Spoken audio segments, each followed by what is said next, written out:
offering. Rickie was, she did a healing service recently for us on a Tuesday gathering, and it was so powerful and beautiful. The loving kindness meditation. And I'm just so excited to have her here again tonight, going through a courting and a grief process, which I know is going to be very powerful. Thank you so much, Rickie. I'll turn it over to you. Thank you very much, Mahali, for the introduction. So good evening, everybody. Today I have two sets of presentation. One is a PowerPoint presentation of grief and bereavement, and the other one is courting, someone who had a loss, a physical passing, or a difficult relationship, or someone who have lost a house or work, but primarily is with people. So I can go through the grief presentation, but I want to leave enough time for our courting process. Can I have a show of hands? How many people want to see the grief and bereavement presentation? 1, 2. Okay, so I will go through it, and then what I'm thinking is if there is a need, I can have it booked and go into more details with our next healing presentation. So Mahali, I'm going to go to the screen shot. Yes? Yes, sounds great. Everybody can see the presentation? Yeah. So loss and grief, bereavement, support, and that's what I do. So one of the key aims is to help individual and family cope with loss, grief, and then bereavement. So we're going to go through what is loss, what is grief, what is bereavement. So I'm sorry, I'm going to be rushing through this presentation because I want to get into the next part, which is the healing part. So a loss is a term for indicating an absence of a current or future possession or relationship. Someone lost a job, lost a house, lost a loved one, lost a relationship. So all of those are losses. Lost function, someone had a stroke, someone had a heart attack. So heart attack is something that you can't really see, but it's a major loss. So what is grief? So here we're talking about a physical loss. Grief is a natural response to a loss. Someone passed away. A grief is a very, very healthy response to a loss. Important to go through grief. What is a bereavement? A bereavement is a state of loss following a death of a loved one or a close friend. And then the mourning is death ritual. So every religion or faith or groups, they might have their own rituals of how they're going to do the mourning. Jewish people sit for 7 days. Buddhist people do for 49 days. So different ways to celebrate or to go through the mourning period. Why do we grieve? What is really the importance of grieving? Grieving is extremely important because it helps us to accept the reality of a loss. It helps us to experience the grief, the pain, and it's huge learning. It's huge to go through that. I was in England a year ago in Arthur Finley. I was doing a mediumship class, and one of the people who was in the class, sister passed. So we're sitting in the breakfast, and she says, my sister just passed. And another student, she says, let's bring the champagne, let's go celebrate. I couldn't sit at that table, I had to get out. She just lost her sister. It doesn't matter if I'm a medium or not a medium, I just lost someone I love. So that was really inappropriate to say, let's bring the champagne and celebrate, because grief is important no matter who we are and where we are in our life. So the task of a grief is to adjust to an environment in which we are missing the person who is no longer with us, and to withdraw the emotional energy and to invest in other relationships. So what is the timeline of a grief?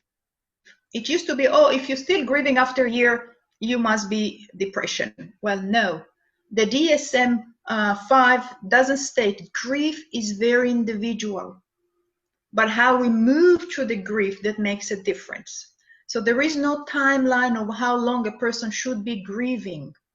So a grief trajectory, we're walking the edge when death occurs, and then we're entering the depth and we're adjusting to the loss, and then we mend the heart and life goes on. So we're going to move and look at the different aspects. Grief affects all aspects of our life: the social, the physical, the emotional, the mental, and the spiritual. All right? So when someone just passes away, we go into this autopilot action. We withdraw. There's a fear of being alone, unrealistic expectation, poor judgment. I'm not sure how I'm going to be here, so I don't invite people. So I might go into isolation. I don't want to be in company. Or I want to have a lot of people, so I do all those dinners and I drive myself into an exhaustion. So all of those things that happen in terms of social that didn't happen before the loss can take place, and it's normal, and that's okay. From the physical perspective, we might feel shortness of breath, palpitation, heart rate, anxiety. We might have digestive upset, either diarrhea, or we can't eat, we have low energy, or we feel really restlessness. We want to clean the whole house, we want to paint, we want to turn everything upside down. So lots of things that we can go through from the physical perspective. And then emotional, crying, sobbing, wailing, really important. I've seen all of it working in a palliative care unit. People scream, people bang on the person who passed away, people hit the nurses. I'm a nurse in palliative care, so we see all of it. We see indifference, people become frozen, absolutely frozen. They just sit there in shock. And then helpless and anger, a lot of anger towards the family member, towards if the person died in the hospital, towards the caregivers, lots of anger, lots of emotions that can come with it. This is when death just happened. From the cognition perspective, we can feel confused, forgetful. We can go into daydreaming, just sitting there. We can go into constant thought about the person who passed away or passing itself. From the spiritual perspective, we blame God. Why? And I've seen it so much. People who are even religious, they blame why my husband, why my child, how could you do this to me, how could you do this to me? So so that's part of it. That's part of it. When a passing just happened, that could happen. Now, not everything can happen. Not all of those. This is an overview of what might happen. So someone may not experience the spiritual part, or may not experience the cognition part, but might experience the physical part. So I'm just giving you a slew of idea of, so when you experiencing, or you or a friend or loved one that has gone through a loss, that you might expect some or all of those areas of things that might happen, that they go through. So lack of meaning and wishing to join the person who died. So I have a friend who lost a 19-year-old about 3 years ago, and she just wanted to go. She had nothing. She was like this with her son, and when he passed, she lost any wish to stay here. So again, there is no time when the adjusting to the loss might take place. It could be a few days, it could be a few months, it could be a few years. There is no time. So we can't tell someone, oh, your sister passed away last year already, it's been 2 years ago, you should be moving on. No, we don't say that. My sister passed away a year and a half, and I'm still grieving. So there is no time anymore. In the medical, the DSM, there is no time. They took that away as well. So when you're adjusting to the loss, we continue to withdraw into isolation, possibly. We're wanting company, but we can't really ask. So I say, let's go out for coffee, but this lack of energy, this not really wanting to do that. Or I'm rushing into a new relationship. If I lost a spouse or I lost a boyfriend, a very dear, I can't deal with those emotions. I will go rushing into a new relationship, and we've seen that happen. Self-consciousness. On the physical perspective, those tightness and the symptoms might still be there, still digestive upset, aimless activity, this gnawing in the stomach, changes in appetite and sleep. So we still will experience the physical, but less intense, less intense. On the emotional, again, we might feel this intense emotion, anger, sadness, guilt, hopelessness, depend what happened. So with my friend that her son died in a car crash suddenly, she wasn't in town. So if I was here, I could have saved him. So it depends on the circumstances. A slew of emotion can go, a person can go through, and you can go from an area of emotion, so anger, and then you think, oh, I'm over the anger, and then you go into sadness, and then back into the anger. So you can go through this like a roller coaster.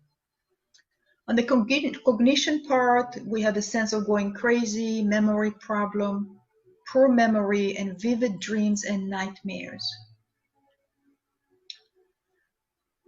On the spiritual part, many times we hear, my husband visited me yesterday. He came in my dreams.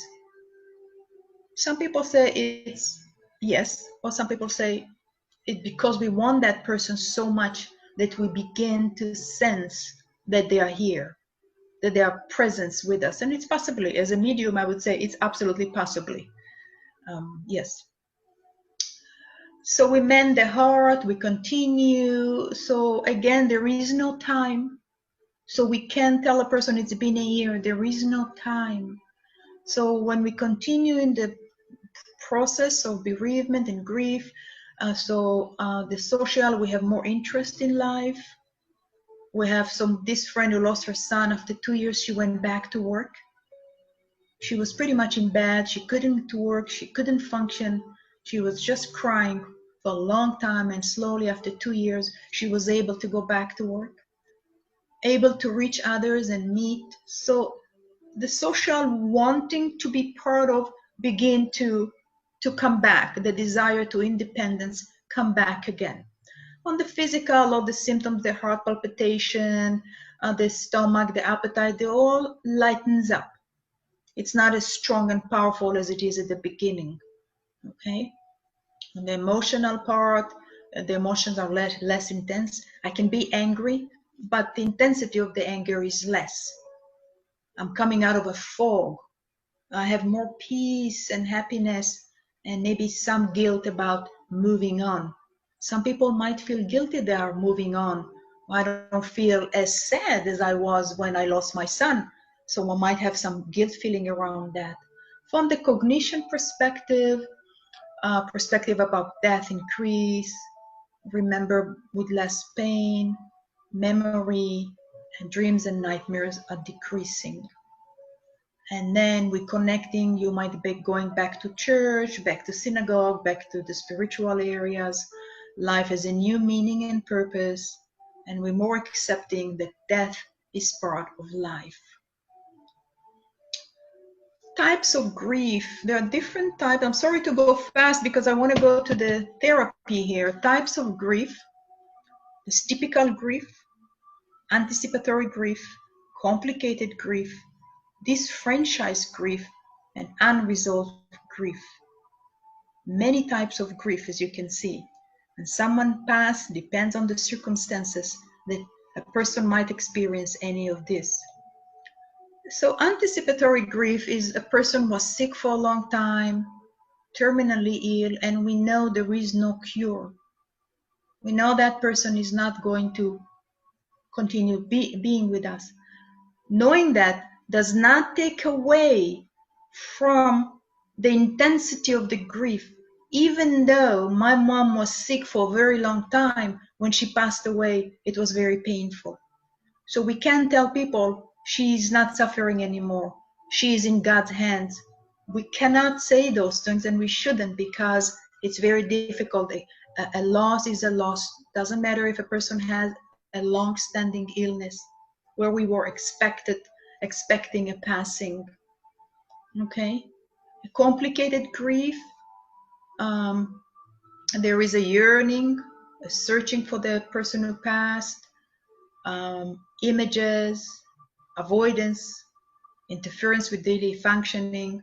A complicated grief can be a sudden passing, an accident, a sudden heart attack, a murder, a disappearance, something that is not expected. That will be a complicated grief. People that might be in risk for complicated grief. So if you have friends or family members and they have lost someone, and you say, wow, she already lost few people in her family, that would be a complicated grief. What's their coping mechanism? How they're dealing with multiple losses? Okay, is there a illness in there? What was my relationship to the person who passed? Was it my son? How old was he? Or my husband? Was he or she the main breadwinner? Who is going to support me right now? So this is really, really complex. So when there is a loss, we want to think about what are the circumstances of that person that have lost that loved one. This franchise grief is a grief that the person cannot be there. For instance, I'm not sure if I'm using the right wording, a man and men, but they didn't come out. So the family and friends don't know that they are men and men, and one of them passed, so they can't even go to the funeral. A betrayal. So I was working in the intensive care unit, and we had a lady who had an aneurysm while she was with her lover. The lover couldn't come to the hospital to say goodbye. He couldn't go to the funeral. This franchise grief. Very, very, very difficult to resolve, because he or she cannot talk about this with anybody. That was a secret. Very difficult. So if you're coming across someone that you think, what is going on? They know they lost someone in their life. You may want to think about some of those areas. How can we help? We normalize grief process. We're acknowledging the loss, and we give permission to grieve. Really, really important. Give permission to grieve and promote for yourself self-care. So you validate family members are feeling, you really using a good listening skill. Listen attentively, be supportive. What can I do for you right now? Because it's now. How they might feel tomorrow, we don't know. But right now, I don't feel I want to go for coffee with you. Perfect. Avoid taking it personally. So phone again next week. Would you like to come with me for coffee? No, I'm not feeling like it. Try again. Instead of just leaving that person, oh, she just doesn't want to go out. So continue to be supportive and meet them where they are at that point of where you are connecting with them. We don't want to fix anything. We don't want to fix. This is their grief. It's our ability to be with them at that moment. So we recognize when someone is experiencing anger is normal. Being in the hospital as a nurse, I've been yelled at so much from people who are grieving, who are losing their loved one. I was working in a palliative care unit in the last 8 years. Lots of anger, lots of emotions are in that place. And so we understand, and we help them move through. We help them move through their emotions, not taking anything personally. So feeling supportive, make sure that you do self-care for yourself. Make sure that you care for yourself. So like leaves that fall from the tree. To everything there is a season and a time. To every purpose, a time to be born, a time to die, a time to cry, a time to laugh. For everything there is a season, a time for every living thing to grow and then to die. Thank you very much. I'm sorry for going through this really fast, but I'd like to go into the next, and then we can do question I share, right? Share stop. There we are. So the next part of the present, it's the healing part of actually, it's called the cording. I don't know if you can see this. Two people. So cording is going through saying goodbye in a healthy way. Now, what I would like for you is, if it's too much for you, you back off. You do what fits you right now. Because I'm not in your shoes. But I want to invite you to stay open and to realize that there are different ways of dealing with a broken relationship, with someone who left us, with an unresolved relationship, and with a passing. I will walk you through this. Okay? Are we in? Not knowing what we're going to do. Yes. Okay, great. So I'm going to use my intuition to try to tap into you, and we leave it for God and Spirit that have brought this idea to do this today. So let us take a nice deep breath in. Make yourself really, really comfortable. And close your eyes. And just be. One more deep breath in and out. From the top of your head to the tip of your toes. And relax.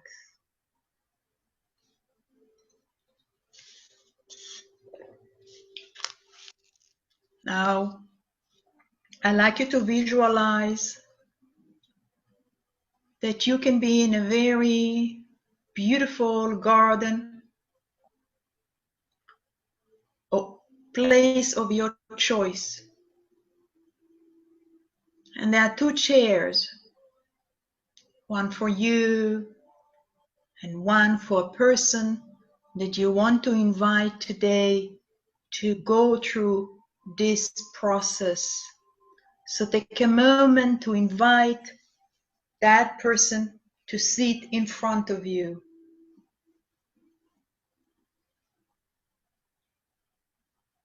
It can be someone who passed away as well. It's up to you who you wish to invite. It is your process.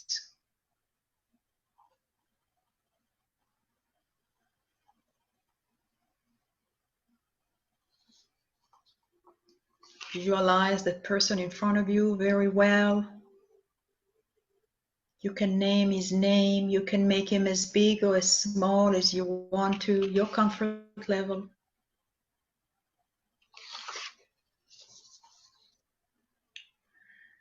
So now, as you're sitting there,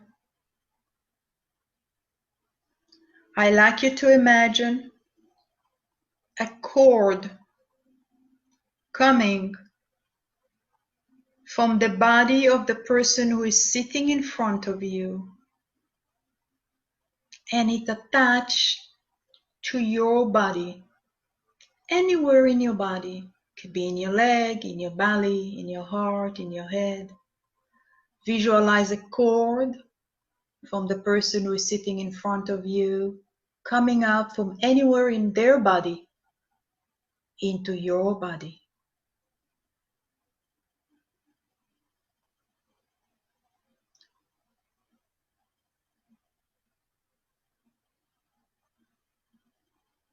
And now I'd like you to visualize the cord that came out from the person in front of your body into your body. What color is it?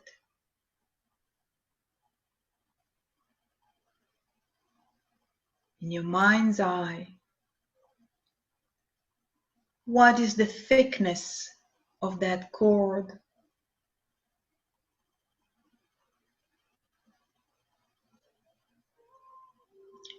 What is the texture of that cord?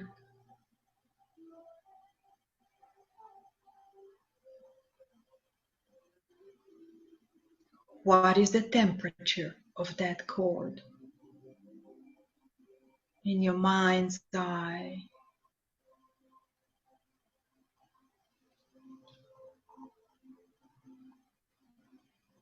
And now I'd like you to visualize a cord coming out of your body, anywhere in your body, and is going to be attached into the person in front of you, anywhere in their body.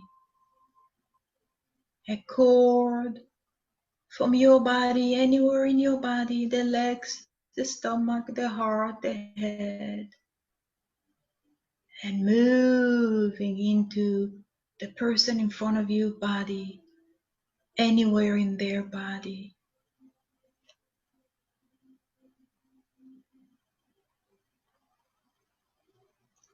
What color is it, the cord from your body? What is the thickness of that cord? What is the texture? And what is the temperature of that cord?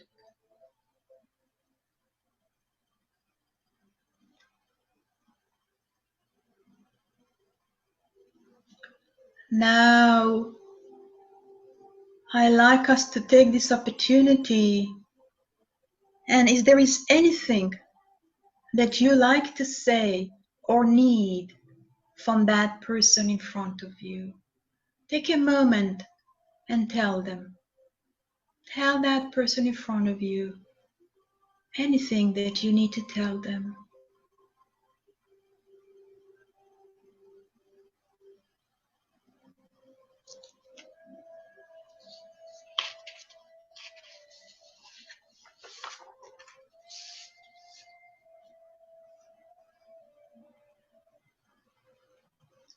Wonderful. Now, the cord that is coming from the person in front of you to you, can you change the texture to a smooth texture?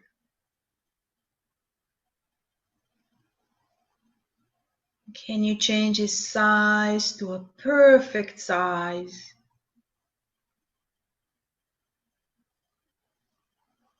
Can you change the temperature to a warm temperature?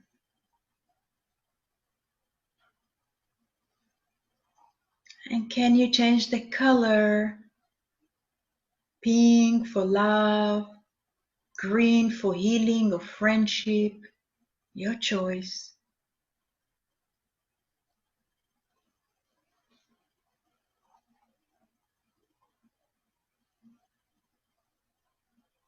And now the cord that is coming from you to the other person. Can you change the texture to smooth? Can you change the size to a perfect size?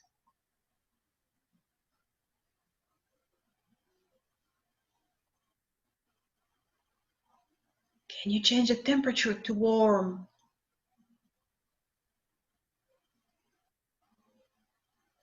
And can you change the color to pink for love or green for friendship or healing? Your choice.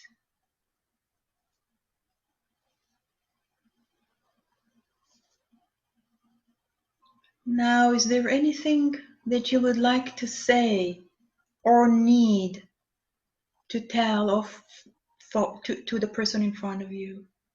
Anything you need to say to the person in front of you. Go ahead.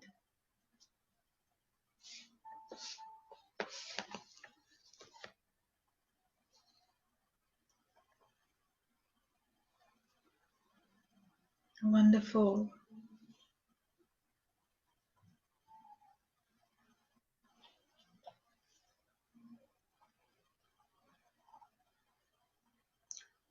Now, let's imagine the cord that originates from your body. Can you relocate it to your heart? The cord that originates from your body, can you relocate it to your heart? And if it's already in your heart, you can put it deeper into your heart.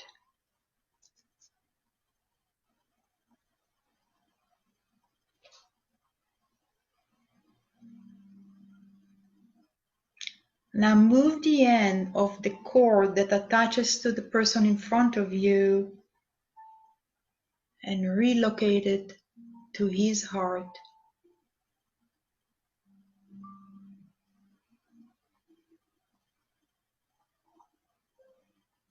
The depth of the heart is your choice.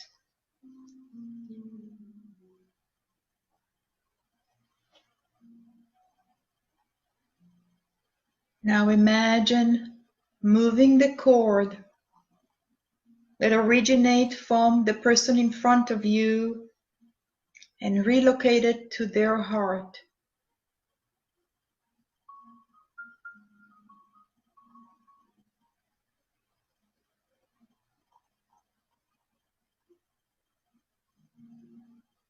And then move the end of the other cord that attaches to your body from them and relocate it to your heart.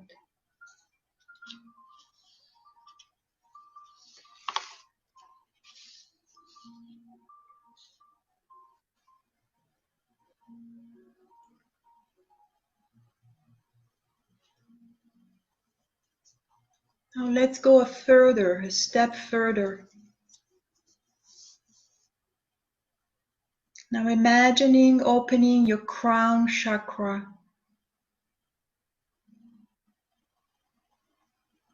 and allowing universal love to pour in through your crown chakra, the top of your head.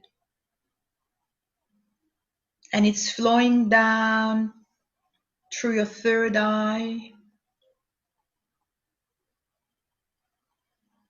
flowing down through your throat chakra, and flowing down through your heart, and out through the cord that is attached to the person in front of you. So from the top of your head into your heart, through the cord that attaches from your heart to the person in front of your heart.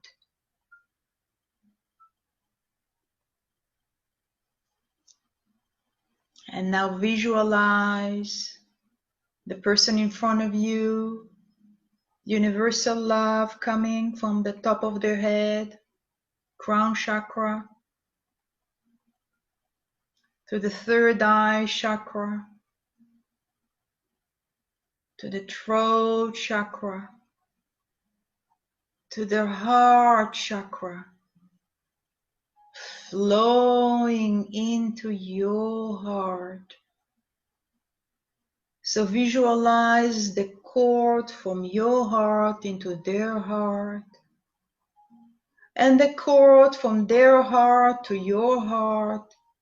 Visualize this energy. Love, healing, your choice.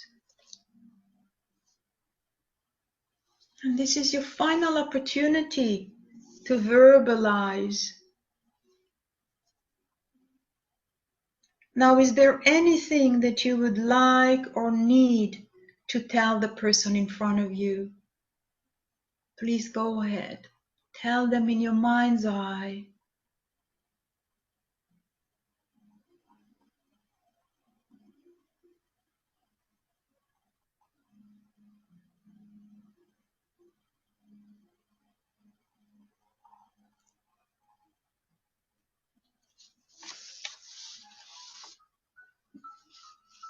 Tell them a last opportunity to verbalize.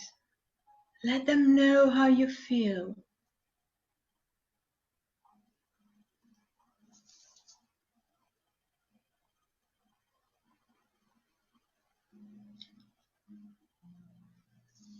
Now, for those of you who are working with someone who passed away, I'd like you to detach the cords. When you're ready, and watch the person in front of you. Those are for those who work with someone who passed away. And watch the person in front of you in a physical sense, drifting away, drifting away. As you're releasing them, you're knowing that they will continue their journey on the other side. And for those of you who are working with people who are here in the physical, it's your choice if you want to detach that cord.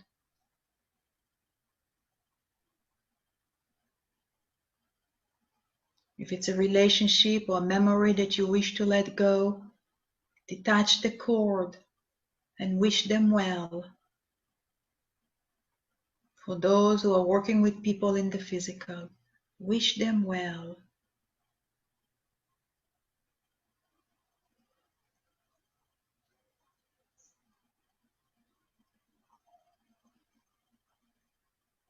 Set them free so you can be free. With love, with an open heart and expansiveness of your heart.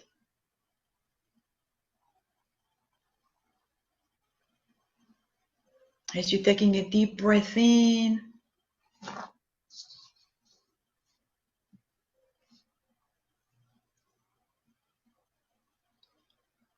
and feeling this wonderful flowing of energy from the top of your head to the tip of your toes, all the way.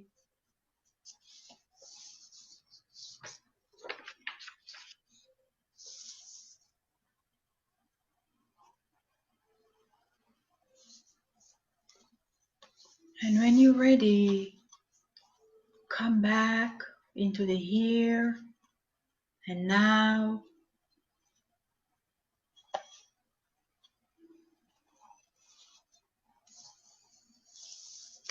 And I'd like you to repeat after me in your mind's eye and with your hands.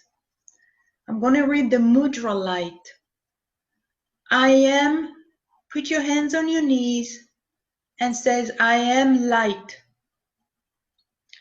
I am life. I am beauty. I am the sweet truth. I see only with the enlightened eyes. I am joyful.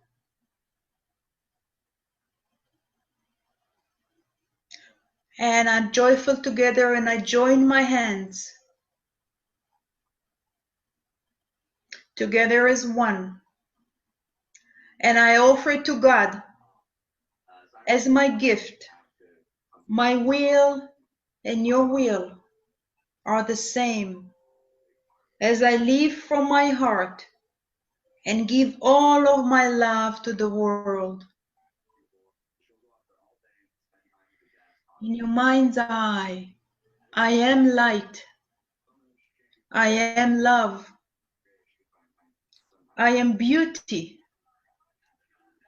I speak the sweet truth. I see only with enlightened eyes. I am joyful thoughts, which I join together as one and offer to God as my gift. as I live from my heart and give all of my love to the world. Now, I would love for us to have some moment for sharing before we move forward to the next set of the evening.